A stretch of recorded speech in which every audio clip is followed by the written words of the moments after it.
started farming with horses. And again, let's remind us when that was, about 19, About 1951. okay. So you started with horses. Yes, I did.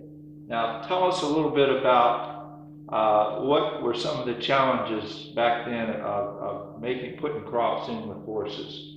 I mean, first of all, you had to plow. I'm sure you were plowing. Yeah, you plowed with a plow that didn't cut about 16 inches full. Right. And figured the times you had to go around the field. Yeah. And how many acres were you farming? that's what wasn't putting out about 20 or 25 acres. 20, but still, that was a lot of work. Then. Yeah. And then you had to order that ground up. When I say order, you had to work it down, get it so you could plant it. And you worked it down with a harrow? Yeah, or drag. Okay. We used to drag a lot. Okay. Harrowed up with mice. And then when you worked it up, you were working it up with a harrow. This was a spike tooth harrow, or was it a spring tooth? Spring tooth. Yeah. You want to tell us what a spring tooth harrow was? It's got, how do I explain that? It's got teeth on it that pulls the ground up like, and then with the drag, we go over it and drag it down. Now that was a board, right? Yeah, that was a board. Now, was that separate from the harrow, or was Yeah, it all? that was separate. So you really had to go over the field 3 times. Yeah, that is correct. Before you even got ready to seed. Before you ever got ready to plant corn. Okay. Now then you had the planter and the seeder, what we would call today a Yeah, we had seeder. a corn planter. Corn planter. And back then, they planted corn 40 or 42 inches apart. Right. And How much were the seeds in the row then? well, I'll tell you about that. When you planted corn, they had a chain. Now I can't call it a chain, but it was wire, and it had buttons on it, the same length that the row was wide, and it had a fork on your planter that you unroll that wire clean across the field. It took a long way across that, and you had what do you call it, that you stick in the ground?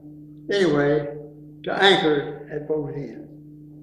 And every time you get in 42 inches, that fork, that button on there would trip it. I see. And you put 4 or 5 grains in a hill. And then you did have a job when you went thin. Did you tell thin going? Yeah. That's something I never could understand, why they put 4 or 5 in a hill and have to go pull them up. Yeah. Wouldn't you? Yeah, they wanted to be sure they got a stand of corn. That was the big deal, That wasn't was the big deal.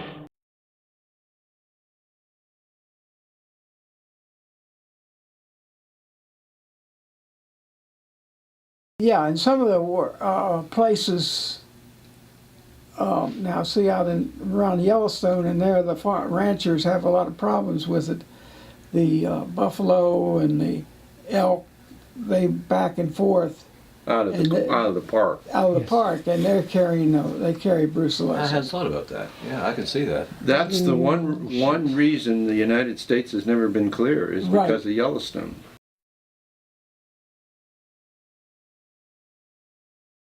What was some of the transition like from the dairy practice? Well, I always did a lot of beef cattle work, and it was mostly for the blue bloods over in Middleburg, Upperville area. Uh-huh. And so, because Dr. Booth was there, and he would practice, but he'd take most of the summer off. So that left it up to you, huh? yeah, and then he'd come back and he'd tell him, he said, "Well, I'm slowing down a little bit more." He'd tell him to call me, and so that's the way mostly a lot of the big dairies with the Mellons and Ms. Randolph. And Did you get involved with the equine industry? a little bit, but not much. Not much. I'd like to go back to the beef industry a little bit. I think it needs to be said that as we transitioned from dairy, we went into beef. And once upon a time, we had between 38 and 40,000 head of beef cattle in this county. That's right. So, I mean, that was big business in this county. And so it doesn't take near the veterinary work with beef cows as does with the dairy, but it still was a big industry here. Yeah. Yeah, Mr. Mellon, he had close to 2,000 head total, because he'd take, not all of them, but he would take a lot of them. He would put them, he had a feedlot and put them in and feed them onto finished steers.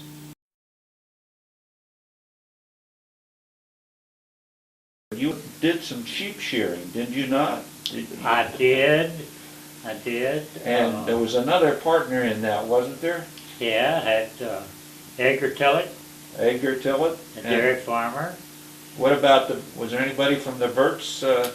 Yes, Donald Wirtz. Donald Verts? Donald Wirtz. Maybe you knew him. I did. Yeah, he was a good sheep shearer.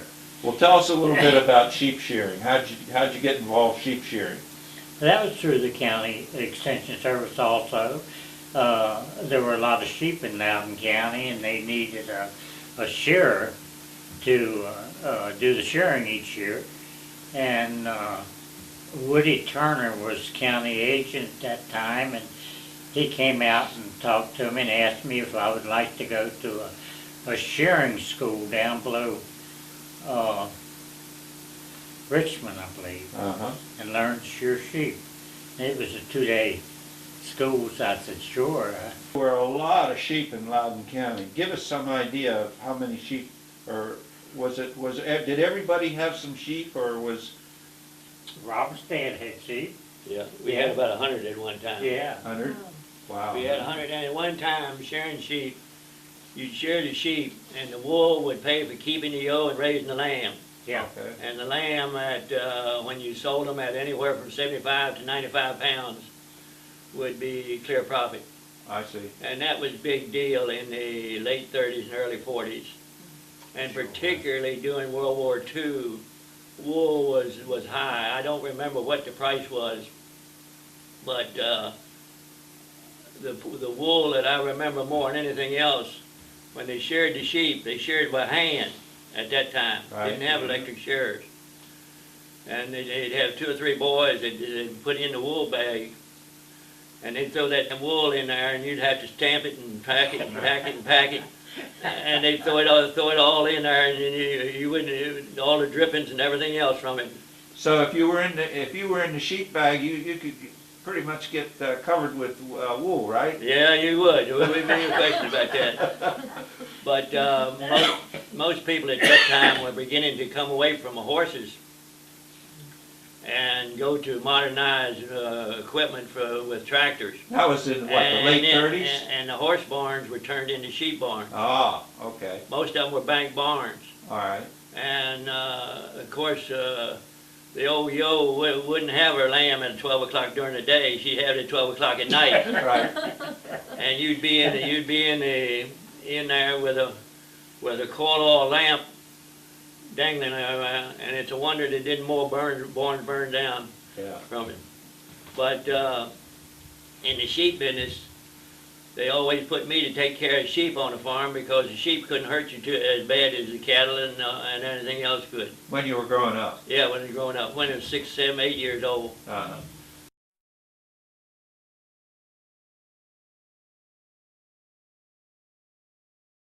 Somebody calls you and says, I have a bunch of cattle to go to Winchester or go to Fauquier or wherever.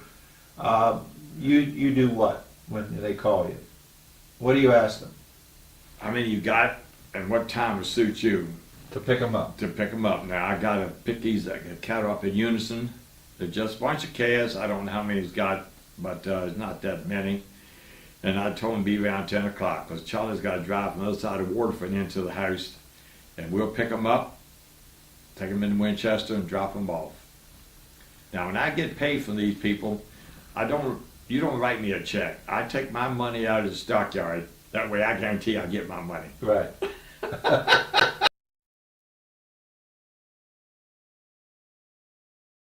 What do you think farming gave you as an individual that you could pass on to other generations?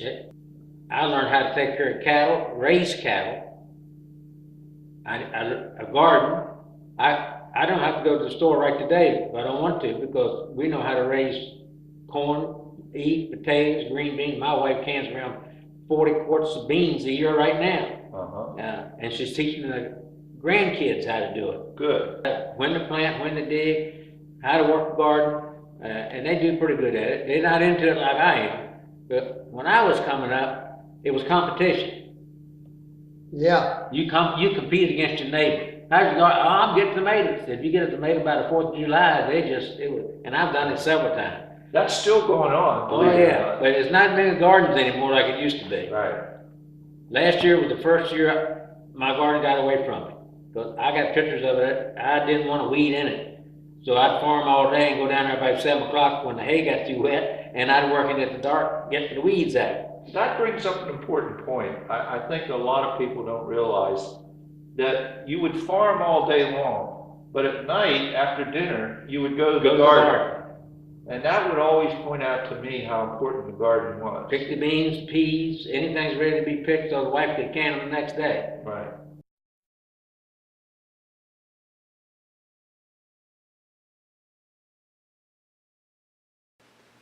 Well, as far as I know, John, I planted the first no-till corn in Loudoun County, the first successful field with a homemade planter. My first experience with no-till corn, when I was at VPI, I worked on the college farm. The agronomy department was experimenting with the no-till practice. Their first experiment, they put a piece of black plastic down on a hillside. Just punched a hole in it to plant the corn. They wanted to see how the corn would perform by getting no additional moisture during the year, just the moisture that was in the ground. And it did quite well. And they went from that to a small corn planter mounted on a Cub tractor, which I had an opportunity to see in my in 1965, sitting outside the agronomy department. Their planter mounted right in front of the rear wheel on the Farmall Cub. The rear wheel acted as a press wheel. They had a Ripple coulter, which cut a groove about a 1/4 inch wide. You had double disc openers on the planter unit. When I got home and tried to build my own planter, I went down to our junkyard where all the old equipment was, and pulled out one of the old corn planters from down there, and proceeded to make a corn planter of my own design. We had the runner type openers, so I dubbed those off. I mounted the chisel in front of that, and then ran a coulter in front of the chisel. And I used that for one season, 1967. I have some pictures here of that and the corn. The following year, I went to a corn production meeting over at Lee Jackson Restaurant in Winchester, and Alice Chandler's was there along with all the seed corn dealers and the fertilizer dealers and so forth. And they introduced their Alice Chandler no-till corn planter.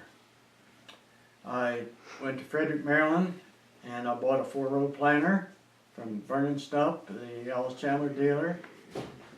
And I bought the third planter that he'd sold.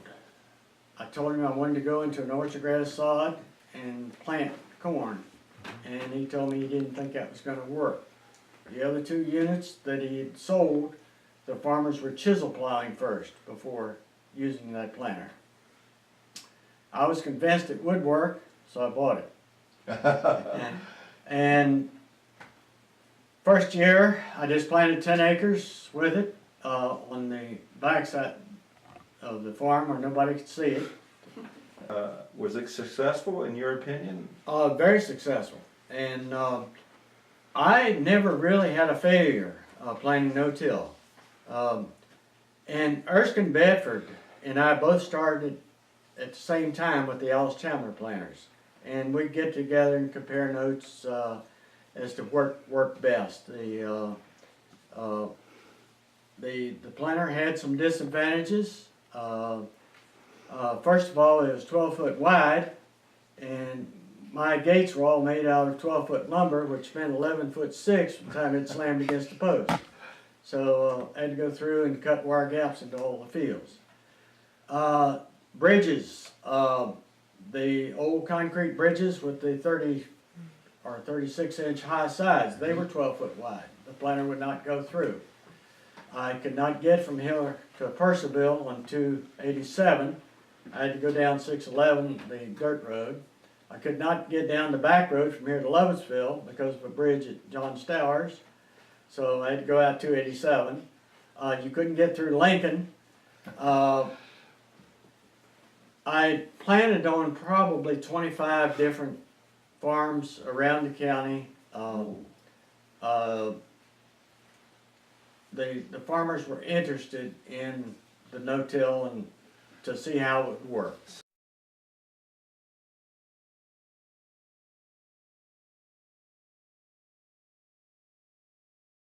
Actually, his name was Constantin Frank, emigrated into the United States. He was a plant pathologist, a PhD, and he migrated through, he spoke 5 languages, none of which was English.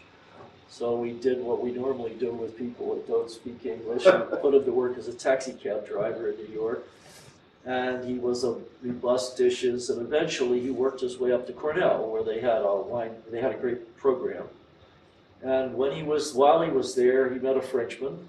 French was one of the languages, who was the winemaker at Gold Seal Winery in Hammondsport, New York.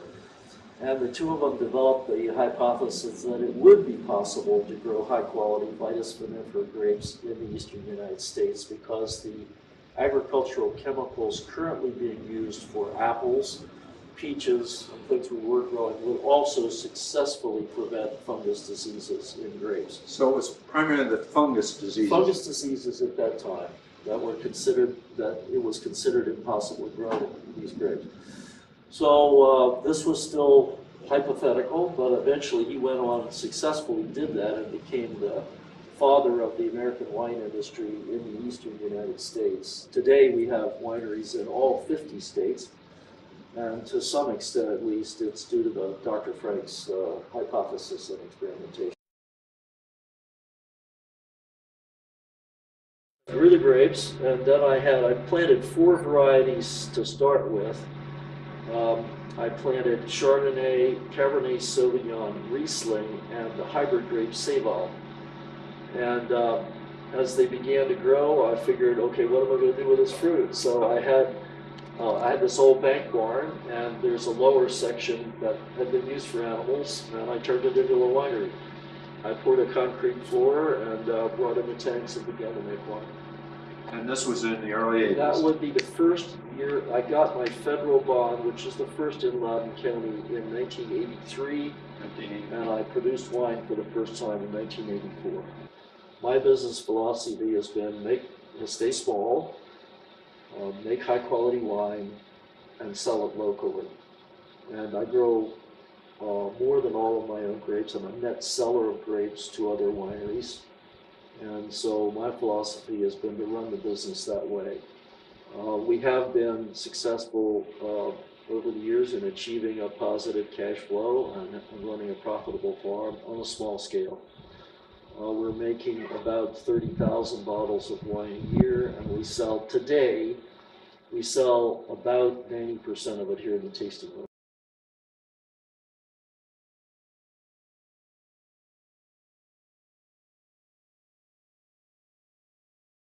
So that, then we transformed from the canned milk in the 30s and 40s to, we changed over to bulk tank milk in the 50s.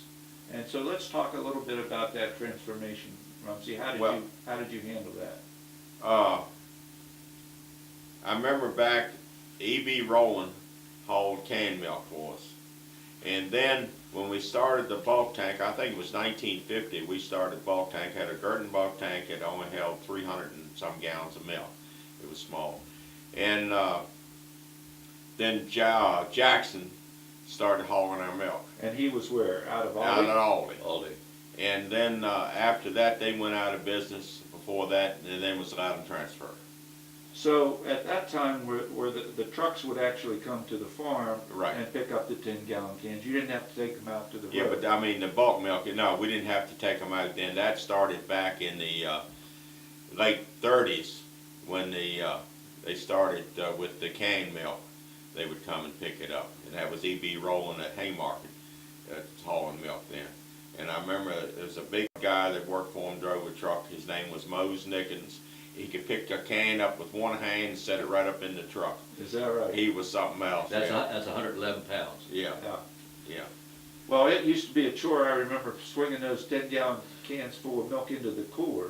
So we were cooling milk in the milk house until it was picked up. Yeah, we had brine to run through a cooler. You had a trough up on top. You poured the milk in. It went down over the cooler like that, and you run it into a 10-gallon can. And when it that's went filled through up, a strainer, right? right? Yeah, you had a strainer up top, and then the milk was time it hit that can, it was real cold. Then you put it in the ice box, we called them, and it kept it at about 38 degrees in the can. And then when the cans came back, at that time we had a baller, and had this steam cabinet, and that's how they sanitized the cans. You'd wash them and put all your equipment in there, then close it up, and then it was steam came through to sterilize it all. And we used we had a baller then, and that time we used coal to heat that baller up. And Now, at this time, we had electricity, right? Oh, yeah. And Yeah. so the cooler was run by electric. Yeah, before that though, but we had a motor that was hooked up, a gasoline motor, and I remember a little building out from the main dairy where that was run to help circulate and cool the milk that way. That was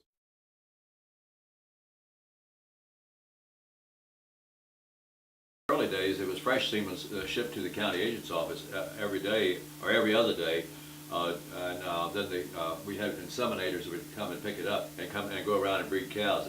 They would take phone calls every morning and say, we got X number of cows to breed this in the morning or in the afternoon, and then that was fresh semen. But then when they started using frozen semen, that's when the farmer started doing his own breeding his own herd. When did that come about, Bill? That was probably in the latter part of the 70s, 1970s, when the But that was a big step forward, wasn't Oh, it was. artificial insemination? Oh, that yeah. really gave genetic opportunity to a lot of farmers. Oh, that had and the that. herd average, when I first started to work here in the county in the early 60s, the herd average was probably about 11,000 pounds per cow.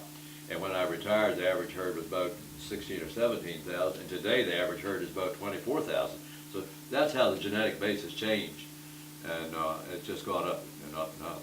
So literally one bull then could be through artificial insemination, thousands and thousands of heifers and cows. Exactly. And so how many animals do you think?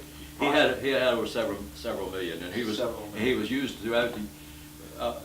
I would have to say that was also through his sons as well. But I remember I was in Australia back in 2000, early 2000, and went to a big show there. I said, "You all ever hear the elevation bull?" And they said, "Yeah, almost all these cows out here have elevation in them." He was used throughout the world, and tremendous impact. And you had several of his daughters, and I had one that did real well too. today it's 30-some%. I think it's close to 38% of the genetics worldwide that carry his gene. That it's more than 70%. Oh, it is now? It's over 70% of, and all the Holstein breed in the world have his genes in them.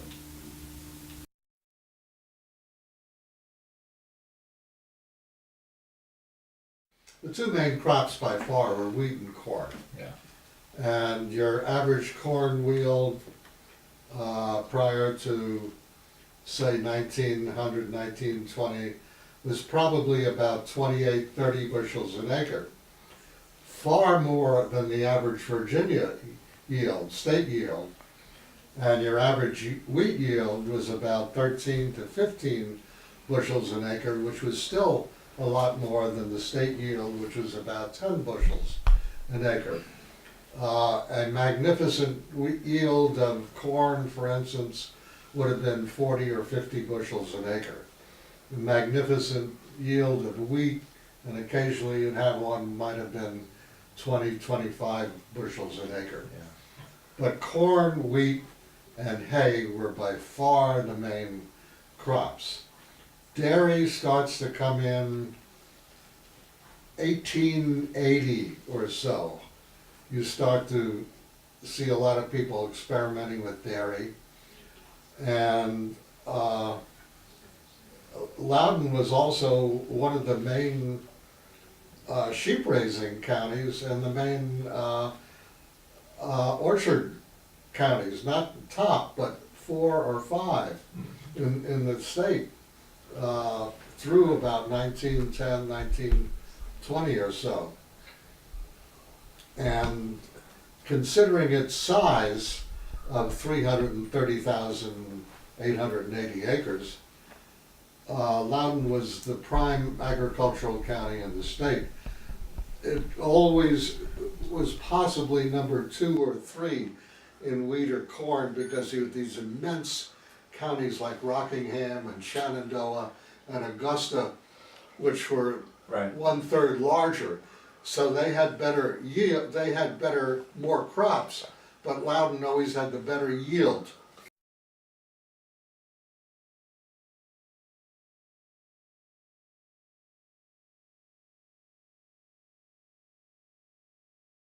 You brought one of your grandchildren with you to a sale recently. You told me he was the 10th generation of George's. Fred Lee George the Fifth. Fred Lee George the Fifth. Yeah, he is 10th generation. 10th generation. He just got his driver's license. Is that right? Learner's permit. There aren't too many families in Loudoun County that can say they go back 10 generations. That's really Not amazing. anymore.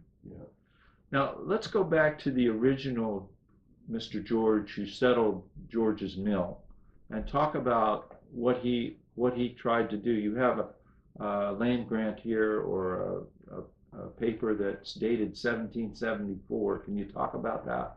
Yeah, where it got to, but anyway, it's a petition. I guess it was pre-Loudoun maybe, but a petition to someone to allow John George to build a grist mill on the lands he owns on the Dutchman Creek. On Dutchman Creek, and that was at the George's Mill, as we know it today. Are there any remnants of the mill still there, or? I think there's some foundation, and the mill race is still there. Mill race. Yeah, and the lands where the dam was, way back in what we call the bottom, because that became my grandfather's property. There were these large holes, and my granddad would tell me, he said when he was a kid, because he was born in 1905, when he was a kid, that those holes were full of water and they would fish out of them. Huh. And he said that's how they could tell when they could grind.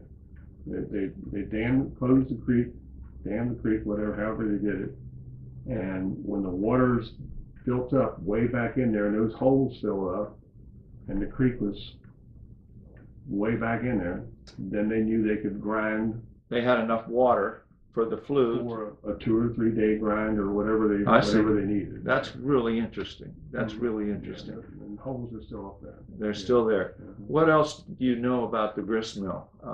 Was it one of a few? There were obviously a number of grist mills in the county. Any place where there was a good water supply, you'd seem to have a grist mill of some sort. And of course, the local farmers took advantage of that. I mean, that was a good outlet for them to bring their wheat. And this document I have, it has columns, 3 columns of names. And when you look at that, you don't recognize too many of the names, but there's about 30 names on that who were neighbors and saying, yeah, because what transportation way was, that you needed feed ground or different things. It had to be local. You wanted it as close as possible. You know, there weren't any bridges. Think about this, no bridges, fording creeks, water, mud, ruts. Right. Yeah. It was a pretty difficult, in other words, getting something to market was a real issue back in those days. And I know this from the minutes of the Lovettsville Farmers Club.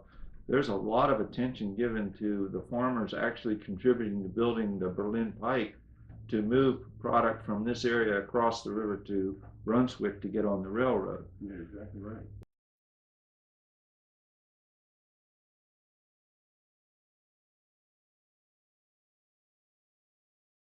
It was a huge dining room table. It would go down to round, but there were 6 leaves that would go in it. Wow. And they could get 14 people around that table easily, maybe So, more. big family. Big family. And they would do like with his family. They would, anybody that worked would come in and they would eat in the middle of the day and everybody sat around that table. But when they went to sell that table, my mother she sighed beside me and said, "Oh, I had every Thanksgiving and Christmas around that table." Yeah, And I so bought many, it. many dear. So I had to bid on it and I bought it. Oh, is that table here So today? It is here.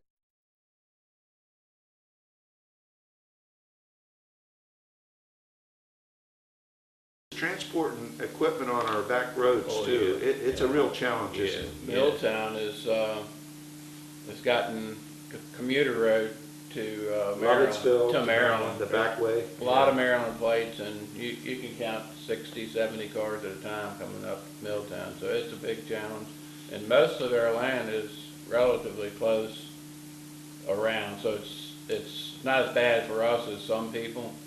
So does that mean you have to be more cautious and careful about the insurance you carry, and are you always sort of thinking about it, liability? Oh, yeah, there's liability, yeah, you gotta keep that up, and every time I go to an insurance office, you gotta check on that, and it's kind of a unwritten law that you should be on the road from 10 to 2, and after that, you better be off the road. And we have some trouble with my son Bert hauling hay, and he'll come up at 3 or 4 o'clock in the afternoon and have a line of cars. Yeah, but from 10 to 2. blowing the horn. Yeah, from 10 to 2 is Well, they is the time. just pass, and it's a double line. They put a double line on it, but it doesn't care. People, they'll come around. So So it's a dangerous situation. It's very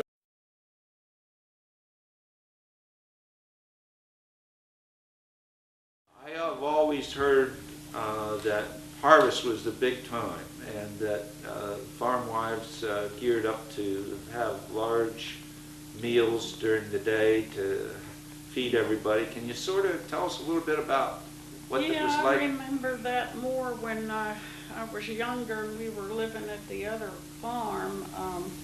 After we moved up here, their help from the other farm, the McIntosh farm, would come up here, and of course Mother and I would have to fix dinner, but it wouldn't be like 25 people that you might have had back then. I remember my mother telling this story. She didn't know the thrashing machine was coming that day, and all of a sudden they pull in and she hadn't got dinner planned, so she and my aunt are out chasing this red rooster around around the yard, and they got that rooster and killed it and cleaned it and had chicken salad for dinner.